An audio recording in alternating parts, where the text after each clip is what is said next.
नमस्ते दोस्तों, आपका स्वागत है। मैं हूं वीरेंद्र व्यास और आप लोग देख रहे हैं गोल्ड सिल्वर न्यूज़, इंडिया का number one jewellery digital media.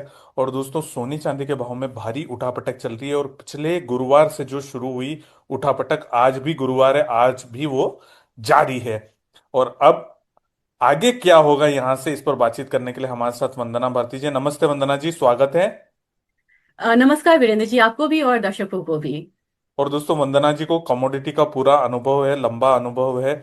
और ये एसएमसी ग्लोबल में वहां पर रिसर्च का पूरा काम देखती है। कमोडिटी मतलब सिर्फ सोना चांदी नहीं, बाकी अदर मेटल्स, अदर कमोडिटीज, उनका भी इनको अच्छा खासा अनुभव है।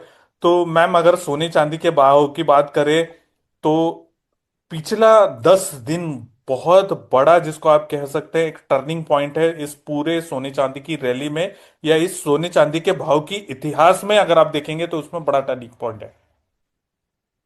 वीरेंद्र जी, ये आपने कहा ना कि टर्निंग पॉइंट है, और मुझे लगता है कि सबसे बड़ा टर्निंग पॉइंट के साथ साथ सबसे बड़ा लर्निंग पॉइंट भी हमारे लिए ये रैली रही है, जिसमें हम लोगों ने पिछली रैली से अगर हम तुलना करेंगे तो अब काफी चीजें बदल चुकी हैं, मतलब। और इसमें हम लोगों ने ये देखा है कि क्या खास थी। खास बात ये थी कि हम लोगों ने जो रिएक्शन से ज्यादा हम लोगों ने पेपर मार्केट में आता हुआ देखा था। फिजिकल मार्केट में सोने पे मैंने बहुत ज्यादा फर्क आता हुआ नहीं देखा, इतने भी उतार चढ़ाव का। सिल्वर में एक फर्क आया है, लेकिन अभी अगर देखा जाए कि आप कहेंगे कि क्या इतनी गिरावट के बाद लोग जाके अपना फिजिकल सोना चांदी बेच रहे हैं, ये ट्रेंड अभी मैंने आता हुआ नहीं देखा है। तो मुझे लग रहा है कि अंडरलाइंग स्ट्रेंथ जैसे स्ट्रांग अभी भी इसकी बनी हुई है, और ये इतनी कमजोर कमोडिटी नहीं होती है या छोटे यूज वाली कमोडिटी नहीं होती है जो अचानक से वाइप आउट हो जाए। और इनका यूज बहुत वास्ट है, तो मुझे लग रहा है कि इतने हाई वोलेटिलिटी के बाद भी ये जो कमोडिटी है ये यहाँ पे अब एक कंसोलिडेशन मोड में आनी चाहिए। अगर कंसोलिडेशन मोड में आती है तो लोग भले ही यहाँ पे उनको क्लियर ट्रेड ना मिले, लेकिन वो एक बहुत हेल्दी एक साइन होता है, चाहे वो टेक्निकल एनालिसिस हो या एक ठहराव। हम कहते हैं कि लाइफ में भी ठहराव चाहिए, ट्रेड में यहाँ पे जब भी ठहराव होता है तो एक हेल्दी ट्रेंड निकल के आता है। तो यहाँ से आप देखेंगे कि सोना भी $1200 टूटा, $700 यहाँ पे इम्प्रूव हुआ, $500 की मतलब रह गई थी बात। फिर यहाँ से हम लोगों ने एक डाउनसाइड आता हुआ देखा है। तो मोर ओवर मुझे लग रहा है कि दोनों ही कमोडिटी वीरेंद्र जी यहाँ पे एक लेवल में एक रेंज में आके सेटल हो रही है। अगर ये सेटल होती है तो मुझे लग रहा है कि नेक्स्ट जो ट्रेंड निकल के आएगा वो यहाँ पे शांत होगा और स्थिर होगा। मैम, एक चीज मुझे समझाइए, गोल्ड को हमेशा सेफ हेवन एसेट माना गया है, सिल्वर को की बात अलग है। और क्या लोगों ने इसको शेयर बाजार की तरह लेना शुरू कर दिया जब पिछले 2-3 महीने की जो तेजी आई और लोग इसमें स्पेकुलेशन बहुत ज्यादा करने लगे? मतलब लोग दोस्तों की बात पे, अरे यार चांदी इतनी बढ़ रही है, ले ले, 3 दिन में निकाल देना, 10% 20% तुम मुनाफा कमा लेगा। गोल्ड इतना बढ़ रहा है, ले ले, और 2 दिन बाद बेच देना, 5 दिन बाद बेच देना, देखो कितना बढ़ रहा है, पिछले 1 महीने में इतना बढ़ गया, 1.5 महीने में इतना बढ़ गया। तो जो एक सेफ हेवन का जिसको तमगा मिला था गोल्ड को, और गोल्ड सिल्वर जो है, नॉर्मली आदमी एक ये था कि कहीं भी कुछ भी हो रहा हो, मैं यहाँ पे खरीद लूंगा तो मेरा पैसा कैपिटल बचा रहेगा। वो माइंडसेट चेंज ने गोल्ड सिल्वर में जो स्पेकुलेशन है उसको बढ़ाया, और उसकी वजह से बड़ा नुकसान भी झेला लोगों ने। वीरेंद्र जी, ये आपने पूरी मतलब इवेंट्स को समराइज कर दिया यहाँ पे। क्योंकि जैसा मैं आपसे बात कर रही थी, यहाँ पे डिस्कस कर रही थी, हमने जो यहाँ पे फिजिकल में गोल्ड लिया है, चाहे वो हमारी मतलब कि हमें मतलब हेरिटेज के रूप में मिली हो, हमारा स्त्री धन हो, या हम खरीद रहे हैं, हम कभी नहीं पैनिक होते हैं कि गोल्ड के प्राइसेस गिर रहे हैं। अगर आप एमसीएक्स का ही सिर्फ इतिहास उठा के देख लें, मैं सिर्फ 20 साल की बात कर रही हूँ, 22 साल की, 5,000 पे गोल्ड था, अब ये गोल्ड आपको 1.5 लाख पे। इससे ज्यादा रिटर्न और स्टेबल रिटर्न आपको क्या देगा एक सेफ हेवन के नाम पे। लेकिन जब यहाँ पे एंट्री होती है ईटीएफ बाइंग की, या फिर आप कहें निवेश की, यहाँ पे बात आती है, तो उसमें हम इसको कैटेगराइज कर सकते हैं एफडीआई और एफआईआई की तरह। ये जो हमारा फिजिकल डिमांड है ये हमारा एफडीआई की तरह है, ये धीरे धीरे बढ़ता है लेकिन स्टेबल रहता है। एफआईआई की तरह रिएक्ट करता है हमारा ईटीएफ। यहाँ पे क्विक एंट्री होती है और क्विक एग्जिट होती है। और यहाँ पे जो हमारा टाइम फ्रेम होता है ना, ये टाइम फ्रेम हमारा बहुत स्मॉल होता है। कभी कभी मार्केट में हमारी पोजीशन फंसती है तो उसे हम बोलते हैं कि हमने लंबे समय के लिए निवेश किया था। लेकिन इस बार जो सिल्वर और गोल्ड ईटीएफ में बिल्कुल होड़ थी, लोग इक्विटी से हटके यहाँ पे आए हैं, उन्होंने अच्छा यहाँ पे अर्न भी किया है। एक डिसिप्लिन की यहाँ पे जरूरत थी कि जब मैंने मतलब अपनी वीडियोस में भी आपके शोज पे काफी बार बोला है, एक एक चीज मैं हमेशा बोलती थी कि 25% यहाँ पे निकलते रही, क्योंकि रैली यहाँ पे ओवर स्ट्रेच्ड हो गई है। वो ईटीएफ डिमांड ड्रिवन मतलब एक रैली थी, और हम लोगों ने मार्जिन कॉल्स आता हुआ देखा, क्योंकि जब भी आप कहते हैं कि हाई फीवर होता है तो एक मेडिसिन दिया जाता है, हमारे एक्सचेंज में जब हाई फीवर यानी कि हाई रैली होती है, तो मेडिसिन के रूप में मार्जिन लगा दिया जाता है। उस मार्जिन ने यहाँ पे पैनिक करा, HFT ने यहाँ पे पैनिक करा, और हम लोगों ने इतना बड़ा फॉल आता देखा। लेकिन मुझे लग रहा है कि अब चीजें जो है ना, एक रिसेट बटन दबा है। अब यहाँ पे कहते हैं ना कि फोन को हम रिसेट करते हैं, ये एक रिसेट है, और ये फॉर गुड है। और मुझे लग रहा है कि ETF बाइंग की वजह से भी काफी ज्यादा आया, क्योंकि रिकॉर्ड बाइंग हुई। मैंने इस बार ये देखा कि एक दिन की जो ETF बाइंग थी, वो हाईएस्ट बाइंग से 4 गुना थी। और मुझे लगता है ये मंडे की बात है, लास्ट टू लास्ट मंडे की बात है। और एनवीडिया से ज्यादा, S&P से ज्यादा, सबसे ज्यादा ETF बाइंग यहाँ पे सिल्वर बीज में हुई थी। अगर वो निकलेंगे तो पूरे डेरिवेटिव मार्केट पे भी इंपैक्ट डालते हुए वो निकलेंगे। एक चीज और समझाइए मैम, इन्वेस्टमेंट और सट्टेबाजी। कुछ लोगों ने ये जो पिछले 1.5 महीने में इसको, मतलब जो स्पेकुलेशन कर रहे थे सट्टेबाजी में आ गए थे, और इसको इन्वेस्टमेंट का नाम दे रहे थे कि हमने सिल्वर में इन्वेस्ट किया और हमारा लॉस हो गया। तो क्या इन्वेस्टमेंट 1 महीने के लिए होता है क्या? 10 दिन के लिए होता है? 15 दिन के लिए होता है? 2 महीने के लिए होता है? इन्वेस्टमेंट जो है वो लॉन्ग टर्म, हमेशा इन्वेस्टमेंट और लॉन्ग टर्म ये दोनों एक दूसरे के पूरक है। पर लोगों ने पिछले 2-3 महीने में ये इन्वेस्टमेंट का नाम देकर जो नुकसान हुआ उसका कहें कि हमारा तो इन्वेस्टमेंट घट गया। इसमें मुझे सबसे ज्यादा चिंता रहती है रिटेलर्स की रहती है, क्योंकि जो इंस्टीट्यूशनल बायर होते हैं वो लॉन्ग टर्म इन्वेस्टर होते हैं। उनको डिसिप्लिन्ड वे में वो घुसते हैं, वो निकलते हैं, उनको पता है कि कहाँ पे एंट्री करना है, कहाँ एग्जिट करना है। हमेशा इक्विटी हो या कमोडिटी हो, फंसता है रिटेलर्स, और उनकी हार्ड अर्न मनी होती है, वो छोटे छोटे से यहाँ पे तिनका तिनका जोड़ते हैं वो। मुझे ये बस बताना है उनको कि ये जो हम 1 महीने, 15 दिन, 1 हफ्ते के लिहाज से करते हैं, ये कतई यहाँ पे इन्वेस्टमेंट नहीं होता है। ये हम स्पेकुलेशन करते हैं, शॉर्ट टर्म ट्रेंड पे हम प्ले करते हैं। जब इन्वेस्टमेंट की बात आती है तो एटलीस्ट आपको यहाँ पे 2 साल, 3 साल, हर इंटरव्यूज में हम लोगों ने ये चीज बोला था, 2 साल, 3 साल के लिए चांदी बड़ी अच्छी है, 2 साल, 3 साल के लिए चांदी बड़ी अच्छी है। आज भी उस स्टेटमेंट पे हम लोग कायम हैं कि 2 साल, 3 साल के लिए चांदी बहुत अच्छी है, और उसके बाद बहुत बढ़ने के बाद ये एक रेंज में ट्रैप होगी, जिसका कि एक हिस्टोरिकल हम लोगों ने देखा है कि एक बार एक बुल ट्रेंड आता है, फिर एक रेंज में रहती है। आप ये चीज निफ्टी के साथ भी हम लोग देख रहे हैं। एक बुल ट्रेंड आया, अब निफ्टी थोड़े दिन के लिए रेंज में है, इसका ये मतलब नहीं कि हमारी इकोनॉमी खराब हो गई है। वो यहाँ पे स्ट्रेंथ ले रहा है, थोड़े सा पैसा जाएगा, लोग बायर्स आएंगे, वैल्यू बाइंग आएगी, फिर यहाँ पे लोग रिटर्न होंगे। यही चीज यहाँ पे है। तो जब लॉन्ग टर्म की बात होती है तो एटलीस्ट आप 2 साल से 5 साल का अपना ध्यान रखिए। और उस हिसाब से मैं कभी नहीं कहती हूँ कि आप पूरा निवेश जो है ETF में है, चाहे जो भी हो, आप यहाँ पे हटा के रख लीजिए। अगर आप देखिएगा तो मेरे ख्याल से जनवरी में 70,000 के करीब सोना था, उससे भी कम सोना था 25 की बात की जाए। अभी वो आपको सिर्फ 1 साल में वो आपको 80% का रिटर्न दे रहा है। लेकिन वही रिटर्न हम यहाँ पे 26 में, 27 में उम्मीद नहीं कर सकते। ग्रेजुअली वो आपको एक बढ़िया पूल अमाउंट करके देगा। तो शॉर्ट टर्म और लॉन्ग टर्म, सबसे पहले तो हमें इसमें डिफरेंशिएट करने की जरूरत है। और दोनों की स्ट्रैटेजी डिफरेंशिएट होती है। कभी कभी क्या होता है कि शॉर्ट टर्म में हमारा पोजीशन फंस जाता है, तो हम बोलते हैं कि ये हमारा लॉन्ग टर्म का निवेश है। मतलब मैंने अपने 2 दशक के एक्सपीरियंस में यही देखा है, चाहे वो डेरिवेटिव मार्केट में हो या ETF में हो, कि हम जब फंस जाते तो बोलते हमने निवेश किया था, लेकिन हम ट्रैप हुए हुए हैं। अब मैं यहाँ पे बार बार बोल रही हूँ कि ये दोनों ही कमोडिटी स्ट्रांग है, इनके फंडामेंटल्स में कोई चेंजेस नहीं है। लोअर लेवल पे आप कर सकते हैं, तो आप यहाँ पे लोअर लेवल पे एक्यूमुलेट कर लीजिए। बात यही है मैम कि ये रिटर्न इतना ज्यादा मिला कि लोगों ने इसको जो है ये समझ लिया भैया कि गोल्ड में अब 80% रिटर्न मिला तो मुझे अगले साल भी यही मिले। सिल्वर ने 100% रिटर्न दिया तो मुझे भी अगले साल यही मिलना चाहिए, और मैं पैसा उसमें इन्वेस्ट कर देता हूँ। और फिर जब अगले दिन वो गिरता है तो मुझे लगता है यार मैंने तो आज ही पैसा लगाया था, कल गिर गया। तो वो जो लॉन्ग टर्म की बात है वो एक बहुत जरूरी है। दूसरा, जैसे एनालिस्ट अलग अलग टारगेट देते हैं, तो कोई बोल रहा है कि $6,000 का टारगेट दिया। अब क्या है, एनालिस्ट आज बोल के गया, थंबनेल लगाया, उसमें एक्सप्लेन किया, कल उसमें सोना $200 गिर गया, तो लोग क्या सोचते हैं, अरे आपने तो $6,000 का टारगेट दिया था, सोना देखो $200 गिर गया। तो वो पूरे साल भर की बात हो रही है, अभी जनवरी है, और पूरे साल भर का होराइजन तो देखो, पिछले पूरे साल में कितना ऊपर नीचे उतार चढ़ाव हुआ।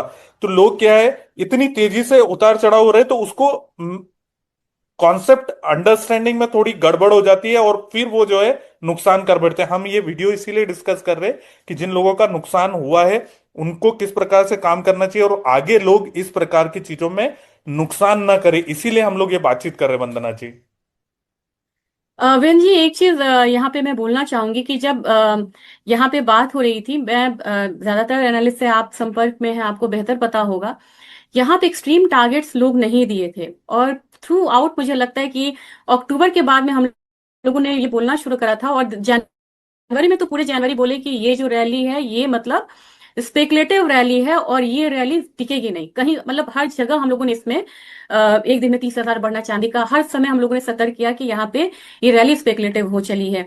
एक चीज ये है, दूसरी चीज ये है कि आपको अभी यहाँ पे अपने पोजीशन को सेफ गार्ड करना होगा, पैसा को आप सेफ गार्ड करके चलिए। लॉन्ग टर्म निवेश आप यहाँ पे समझ रहे हैं कि कितने दिन का होता है, लेकिन मान लीजिए सोना चांदी आपको सेम मतलब वैल्यू है, बढ़ भी जाता है, बढ़ जाता है, तो अब आप यहाँ पे अपने डेरिवेटिव मार्केट का खर्चा देखिए। जब आप 70,000 सोने पे थे तो आपको 25-30% का मार्जिन लगता था।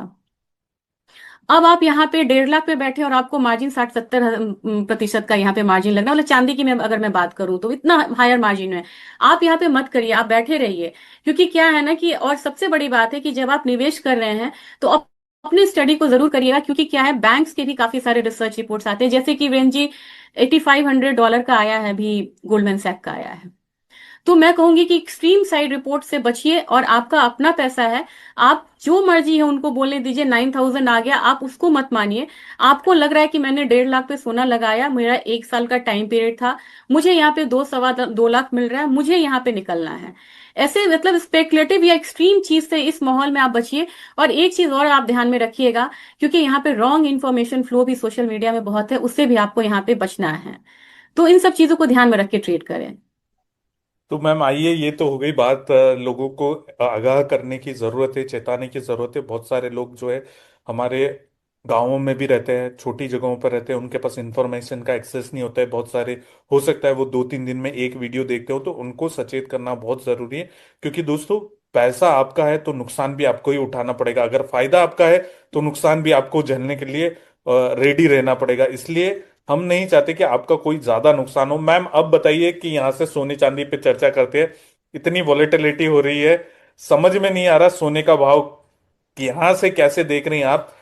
क्या यहाँ पे अभी और गिरावट की संभावना है, या इस समय अनुमान लगाना ही मुश्किल है? मतलब आप कितना अनुमान लगाएंगे? 2,000, 5,000, 10,000 ऊपर नीचे का अनुमान तो एक ही दिन में फेल हो जाता है। वीरेंद्र जी, लॉन्ग टर्म के जो यहाँ निवेशक है उनके लिए मतलब मेरी ये स्टेटमेंट नहीं है फिलहाल के लिए। और लॉन्ग टर्म में सोना, मुझे लग रहा है कि मैं आपको बता दूं कि मुझे क्या फैक्टर्स लग रहे हैं लॉन्ग टर्म के लिए। हम देखते हैं डी डॉलराइजेशन वो यहाँ पे हो रहा है, ट्रेड टेंशन यहाँ पे है, ट्रेड वॉर की हम बात करते हैं, हम कैपिटल वॉर की बात नहीं करते हैं। किस कैपिटल का यहाँ पे वर्चस्व रहेगा, तो सोना के वर्चस्व की बात अब यहाँ पे जेडी वैंस भी कर रहे हैं। तो अब जिस तरीके से सोना ले रहे हैं सेंट्रल बैंक्स, यहाँ पे सोना ले रही है, तो उसमें आपको पता है कि लॉन्ग टर्म में ये बिल्कुल सुरक्षित है, और यहाँ पे आप निवेश कर सकते हैं। 15%, 20% रखिए, आपको मन कर रहा है आप 12% सोना में रखिए और 8% आप चांदी में रखिए, क्योंकि चांदी वॉलेटाइल है। अब हम यहाँ पे शॉर्ट टर्म में आते हैं, शॉर्ट टर्म में चीजें क्या बदल रही हैं। एक चीज मैंने वीरेंद्र जी देखा है, और मैं चाहूंगी दर्शकों से कि वो खुद को एजुकेट कर लो, आपको हमारी जरूरत नहीं पड़ेगी।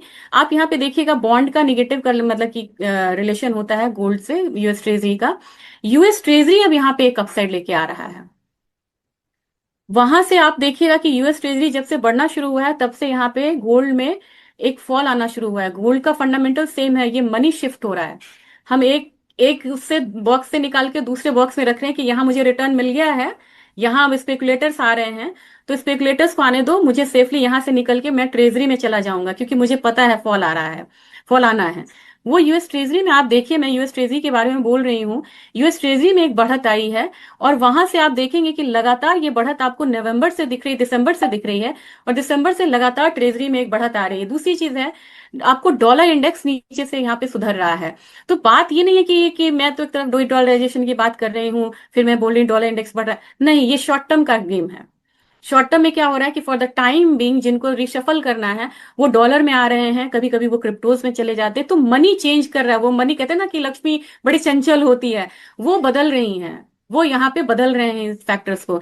दूसरी तीसरी बात यहाँ पे ये है कि चाइना की हॉलीडे से पहले हम लोगों ने ये ट्रेंड देखा है कि वो पोजीशन को लिक्विडेट करके जाते हैं। तो क्या फिजिकल में करके जाते हैं, फिजिकल से ज्यादा वो ईटीएफ में अपनी पोजीशंस को डाइल्यूट करते हैं, फिर वो जाते हैं। तो आपने ये ट्रेंड देखा है कि पिछले मंडे से ईटीएफ में बहुत ज्यादा आउटफ्लो है, चाहे वो गोल्ड है या सिल्वर हो, और उससे पहले हम लोग एक करेक्शन आता हुआ यहाँ पे देख सकते हैं।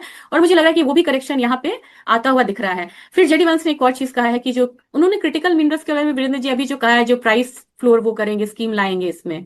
इस स्कीम के तहत ये होगा कि जो क्रिटिकल मिनरल्स के जो प्राइस होंगे वो गवर्नमेंट कंट्रोल रहेगा उस पे। जैसे हमारे यहाँ होता है ना कि गेहूं पे गवर्नमेंट कंट्रोल है, चावल पे है, तो ऐसे वहां पे गवर्नमेंट कंट्रोल रहेगा, जिसकी वजह से हम लोगों ने कल रात रात से ही यहाँ पे मेटल्स और गोल्ड सिल्वर में एक फॉल आता हुआ देखा। तो ये कुछ जो फैक्टर्स हैं ये शॉर्ट टर्म में आपको यहाँ पे इम्पैक्ट डालेंगे। और प्राइसेस मुझे लग रहा है कि यहाँ पे बहुत ज्यादा भी गिरावट नहीं आएगी, लेकिन एक लेवल मैं यहाँ पे बोलना चाह रही हूँ, और ये लेवल मैं फ्यूचर्स में बोलना चाह रही हूँ, स्पॉट मार्केट में नहीं। फ्यूचर्स में मुझे लग रहा है कि प्राइसेस एक बार हो सकता है कि 4680 तक नीचे की तरफ, अगर वर्स्ट केस में आ सकता है नीचे। लेकिन अपसाइड आपको यहाँ पे इंटैक्ट रहेगा सिर्फ 5250 के लिए, यानी कि बहुत ज्यादा हायर साइड नहीं है। 5250 तक एक अपसाइड है। नीचे आपको मतलब यहाँ पे आ सकता है 4680 तक आ सकता है। हमारा बाजार मुझे लग रहा है कि ऊपर की तरफ रहेगा, और हमारा बाजार 165 170 तक आपको रैली थकती नजर आएगी। और नीचे में कहीं भी आपको, अगर आपको करेक्शन मिलता है 145 148 का, वहां पे लेके चलना चाहिए। ज्यादा मुझे गड़बड़ी लग रही है यहाँ पे वीरेंद्र जी चांदी में। चांदी में मैंने एक बार $65 बोला था, मुझे लग रहा है कि चांदी अगर 70 को तोड़ता है तो यहाँ पे एक बार $65 तक आ सकती है। वहां पे आपको एक मेजर फॉल देखने को मिल सकता है, एक इम्पैक्ट यहाँ पे आएगा। और चांदी में मुझे लग रहा है कि 70 का वेट करिए, अगर 70 टूटता है तो यहाँ पे 65 आएगी। लेकिन 65 को हाइप मत करिएगा कि मैंने 65 बोल दिया, मैंने एक क्रॉस उसमें लगाया है कि 70 तोड़े क्लोजिंग दे तो 65 आपको यहाँ पे देखने को मिल सकता है। और अप साइड यहाँ पे सिर्फ मुझे लग रहा है कि 94.5 तक है। तो अब रेंज में मार्केट है, आपको दोनों साइड के मूव को प्ले करना आना होगा। चांदी भारतीय बाजार में मैम? भारतीय बाजार में मुझे लग रहा है वीरेन जी, पता नहीं ज्वेलर्स ये मूव हमें देंगे या नहीं देंगे। मुझे 225 लग रहा है, अपना जो रिसेंट लो लगा था ना, 225 का एक लो था अपना, वो वाला। और मैक्सिमम केस मैं बताना चाह रही हूँ, लेकिन उसको आप लेके नहीं चलिए, मैक्सिमम केस होता है, वर्स्ट केस होता है। वो मुझे 211 का लग रहा है, 2 लाख ऊपर ग्यारह में मतलब और कहाँ से ऊपर में रिवर्सल हो सकता है? अभी रिवर्सल जो, का लेवल मैं जरूर बोलना चाहूंगी। एक रिवर्सल मतलब स्ट्रॉन्ग रिवर्सल आप मानेंगे जब प्राइसेस 290 से ऊपर क्लोजिंग देती है तो। ओके। 290 के बाद फिर 337 है, 3,40,000। तो नीचे से भी अगर मुझे लग रहा है कि 222 से भी रिवर्सल लेता है, तो एक बार प्राइसेस पहला पड़ाव रहेगा मतलब 290 का, फिर 330 का। लेकिन अब यहाँ पे समय लगेगा, ये वो वाले समय गए कि एक दिन में 12%। हालांकि 7% तो आज भी टूटी हुई है चांदी। नहीं मैम, वो रेंज तो अब बड़ी हो गई है, मतलब छोटे मोटे का तो अब यहाँ पे बचा ही नहीं है। कि जो लोग 2000 रुपये बचा ही ऊपर नहीं। नीचे करके जो ये कर लेते थे, वो 2000 तो अब चला गया। $2 $3, $5 तक चांदी ऊपर नीचे हो रही है। और जो कुछ सेंट्स में होती थी वो अब डॉलर्स में चली गई है। Gold, dollar. गोल्ड जो है 100 150 200 डॉलर की अब नॉर्मल रेंज हो गई है एक एक दिन की। जो कि मतलब जैसे मैंने सुबह भी वीडियो डिस्कस किया तो उसमें मैंने कहा था कि अब रेंज बड़ी हो चुकी है। अब जो पहले लोग सोचते थे ना कि 2000 ऊपर नीचे करके मैं कमा लूंगा या हो जाएगा, वो सब भूल जाइए। अब आप अगर आप मार्केट में आए तो 10% का अगर मुनाफा सोच रहे हैं तो 10% का नुकसान के लिए भी तैयार रहिए। एक साथ आपका हो सकता है। तभी तो डेरिवेटिव का ट्रेड भी महंगा हो गया वीरेन जी। एक जी तो जी। मतलब मार्जिन्स बढ़ गए, और हमारा जो एब्सोल्यूट वैल्यू है वो बढ़ गया है, खर्चा। अच्छा लगा मैम आपसे बातचीत करके। थैंक यू सो मच ये सारी जानकारी देने के लिए। मैम कोई डिस्क्लेमर देना चाहेंगे? पर सबसे बड़ा डिस्क्लेमर तो यहाँ पे निवेशकों के लिए है कि अगर आप ईटीएफ में भी, अगर आपका लॉन्ग टर्म नहीं है, यानी कि साल भर से ज्यादा का कम का आपका मतलब यहाँ पे ध्यान है, तो उस वैसे केस में आपको 15-20% मिलता रहता है, फिर आप निकलते रहिए। मतलब 30% मिल रहा है, आप निकलिए, चर्न करिए पोर्टफोलियो को, और अपने लॉस को मिनिमाइज करके चलिए, बिल्कुल डेरिवेटिव की तरह कि मतलब डिसिप्लिन वे में निकलना है। रही बात मेरी, तो मैं यहाँ इस मार्केट में ट्रेड नहीं करती हूँ, लेकिन एसएमसी में मैं रिसर्च में काम करती हूँ, तो मेरी एडवाइस पे यहाँ पे पोजीशंस हो सकती हैं। और दोस्तों ये वीडियो हमने सिर्फ जानकारी के पर्पज से बनाया है। मैं भी कोई सोने चांदी की खरीद बिक्री या ट्रेडिंग नहीं करता हूँ। अगर आप करते हैं तो अपने वित्तीय सलाहकार की राय लेकर ही काम करिएगा। Thank you.